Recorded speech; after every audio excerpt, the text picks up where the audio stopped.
Hi, this is Brian Basic, owner of Polaris Marketing Solutions. Have you ever felt like that's all you do is just fight fires? Like every day you just walk in and it's just a matter of what else is going to blow up today, and you're really not able to focus on the strategic because you're busy putting out the fires of the tactical. If that sounds like you, that was exactly the position I was in when I started my services company a couple of years ago. I felt like that on a regular basis, and it really wasn't until I sat down with a couple of really smart business coaches that taught me the idea or the practice of key performance indicators that I was able to get out of this merry-go-round of just fighting fires on a daily basis versus being a little bit more strategic. And so if that's you or you think you can benefit from that, stay tuned and I'll teach you about key performance indicators.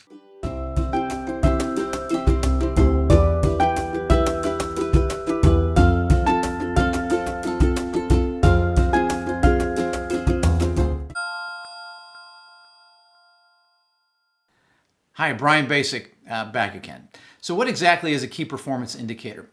A coach once explained it to me like this. He said, Brian, in a cockpit of a plane, there's a bunch of different dials there. And the dials obviously mean a lot. There's different things that the dials obviously measure, and they're really important. But a lot of pilots just kind of fly by the seat of their pants. They fly visually. They look at the dials when they have to, but that's pretty much it.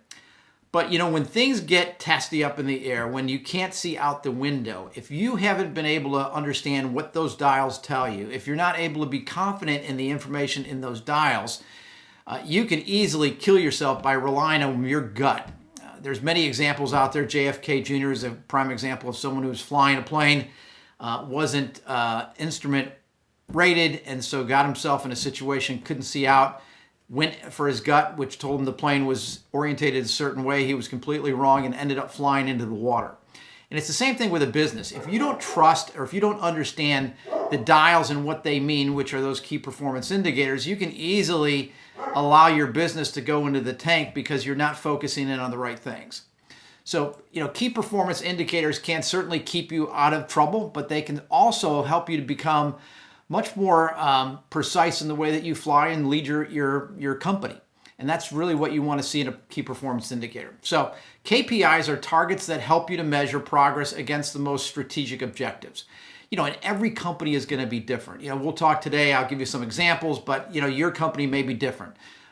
You may be in a services business, you may be in a law firm, you could be in a number of different things. So you're going to have to tailor your key performance indicator to your specific company.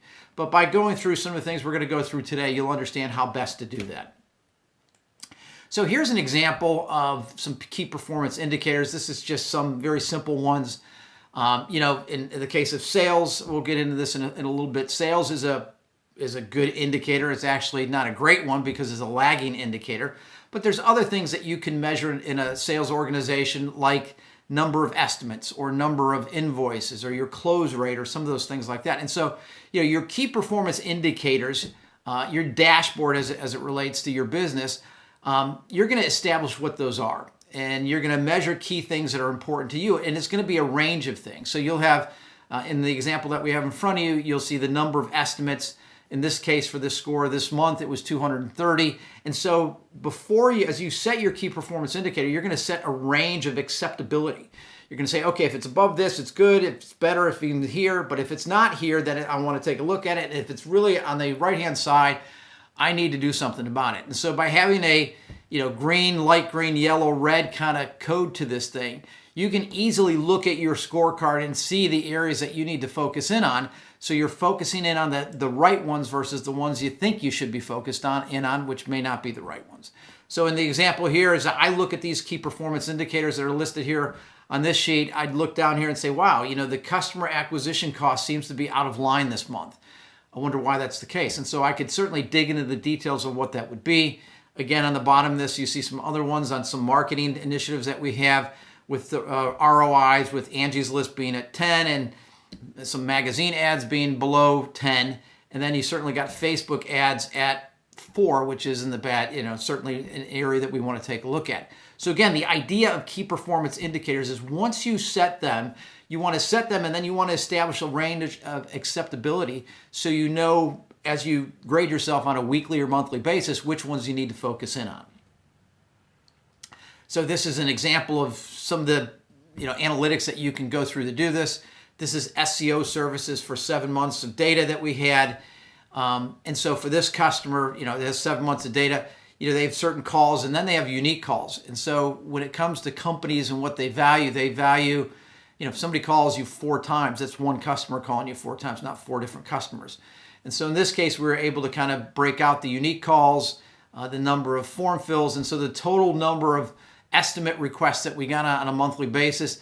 And we also know what our close rate is. And so in this case, if you know your close rate is a percentage of like 75%, you can calculate based on the total number of estimates that you did and the number of closes and your close rate.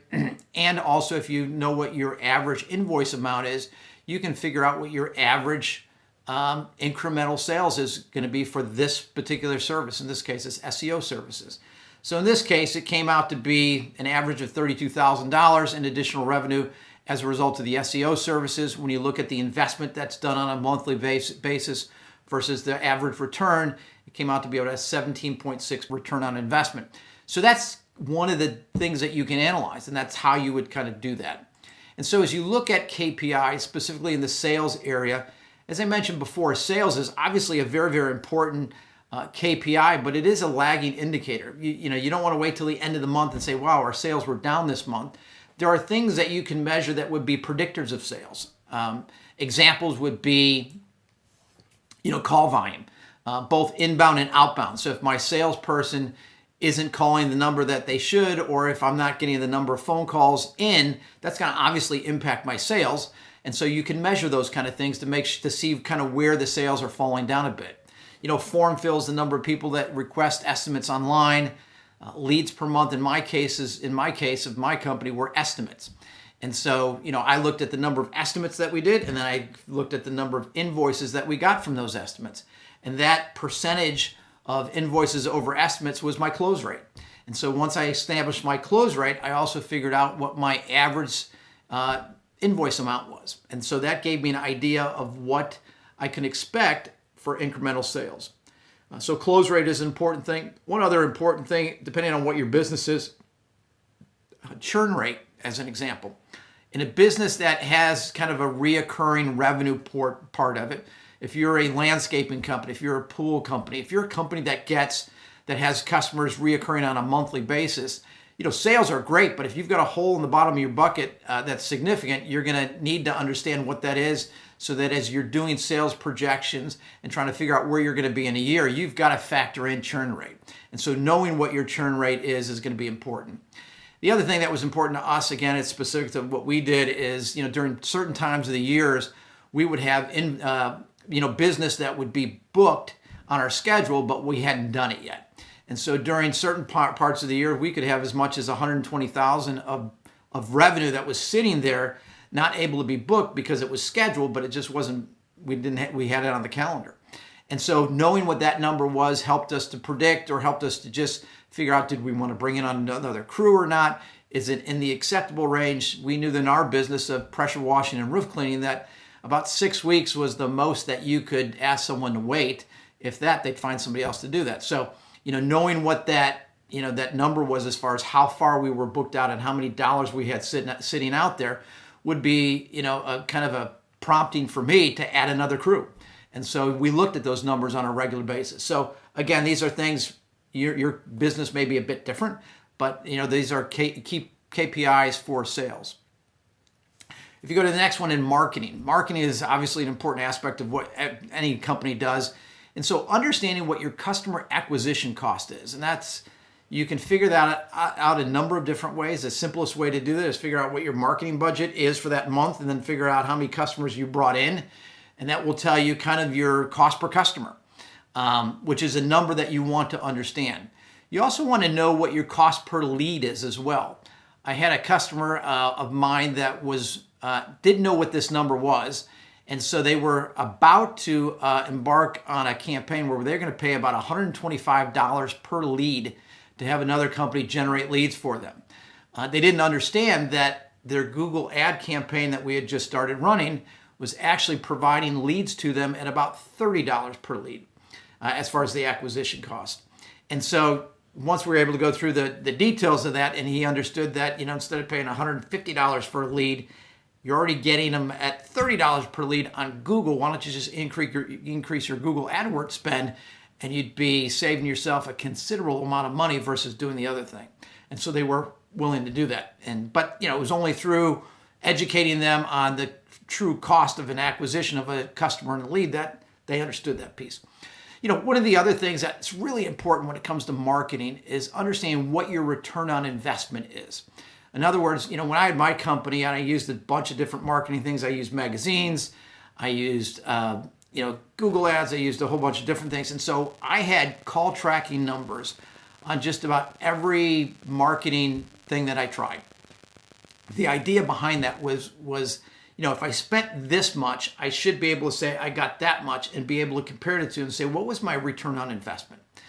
And so whether it was a home shopping guide, whether it was Angie's List or Home Advisors or a magazine ad or Facebook ads or Google ads, there's tons of way to market your company, but you really do need to know what your return on investment is, because you can only make good business decisions if you have that kind of detailed information. And I'd certainly make it a KPI. As you saw earlier in our example, that was one of the things that we looked at, was return on investment for a couple of different marketing things that we had going on. So knowing your return on investment is really important. Another thing is accounts receivable. Obviously, in any business, cash is king, and you really need to know where your money's at and how much money you have. And if you don't have it in your bank, and if it's with the customers, what does that look like? And so we broke out, our aged dollars in 30, 60, 90 days. In our business, obviously it was a roof cleaning business, we tried to get paid when we did the work. Some of the bigger jobs would require a bit more time as far as to collect the money, but it was really important to us. And so understanding what your AR days is really important. We used to call it sales or days sales outstanding. So if I looked at my numbers on a regular basis and I was at a number, as an example, we tried to keep it below 2 days of sales outstanding. In other words, there wouldn't be more than 2 days of sales outstanding in AR at any one time. And so again, depends on your business. You may be in a business where that's not the case, and you could be 30 or 60 days out. But it's going to be critical for you to keep an eye on your AR. And I would certainly make accounts receivable and some of the numbers in accounts receivable a KPI as you move forward. Some other KPIs you can come up with: labor productivity. Your revenue per labor hour. That was always kind of an important number for me. I wanted to look at what that number was, and you trend these things on an annual basis, and then you can look, month to month, year over year, and see how that goes. And so we looked at, revenue per labor hour. We also looked at overtime costs as well. When you looked at payroll, and I got some of these numbers come from different places. For instance, your AR information is going to come from your financial platform, whether it be QuickBooks or whatever. Your overtime and that kind of stuff may come from your payroll system. And so for overtime, I wanted to know our total, regular hours. I wanted to know our total overtime hours. I wanted to understand what our average dollar per hour is when you mix that, because overtime is paid time and a half.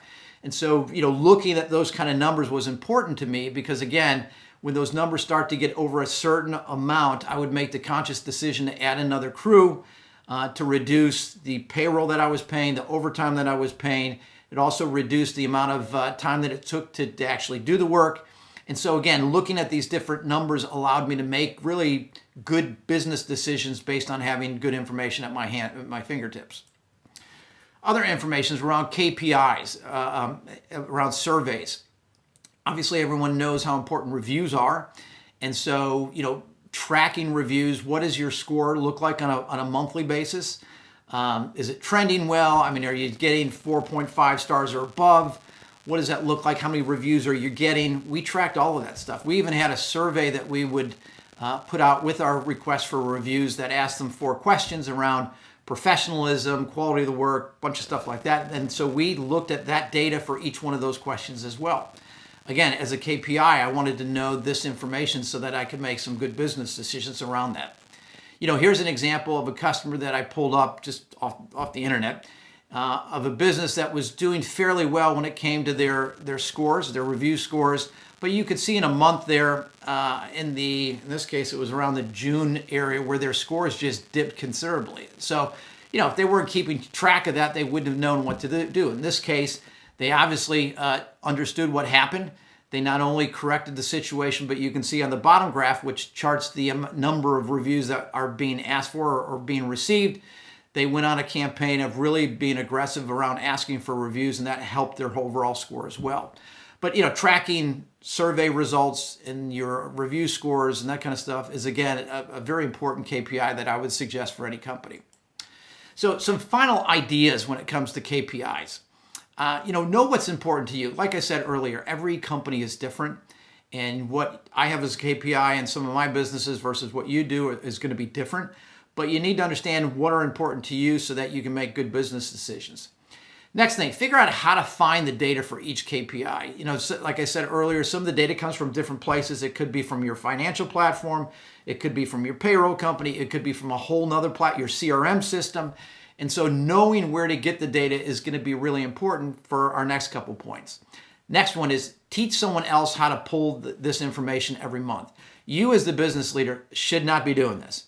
Do it the first couple times just so you know where to get the data so you can teach somebody how to do this. But this is, again, not something you should be pulling. It should be done weekly or monthly at a minimum, weekly at the most. I wouldn't go any more than that. But you want to make sure that the information is there, somebody's getting it. And I know you may say, well, I don't have anybody to give it to or whatever, but that's not true. You do. You can find a virtual assistant that will cost you a very small amount of money that can pull this kind of information and have it available. Your time is better spent doing some more strategic things, but they got to know where to get it. And so you got to teach them how to do that. If you have a team of people in your organization, have each person pull their own information. For instance, I had a sales guy or a sales team. I'd have them pull the sales information. My operations manager would pull all the operational ones. And so every month when we would go through this, they would not only present the KPIs, but they would explain if there was ever one area or two areas that were in the yellow or red section, they would explain why it turned out that way and then what they were doing to make sure that it was going to improve. And so again, if you've got a team, make sure that you're able to delegate pulling the information and then also working the details to these guys, or to those folks. Refine the process. Don't just stick to it. Keep improving it. It'll get better over time. I swear it will. At the beginning, it will seem a bit cumbersome, but that's okay. It always is at the beginning. You will get much better at this than you were at the beginning. And then lastly, remember that you're using KPIs to tell you where you need to engage. That's what this whole thing's about. You want to be able to understand before things get bad where you should be spending your time in order to maximize your presence in the company. And so again, one of the most important new things that I was taught when I was a new business owner, and I'm sure this is something that might be able to benefit you as well. So if you have any other questions, let us know. And again, we're here to help.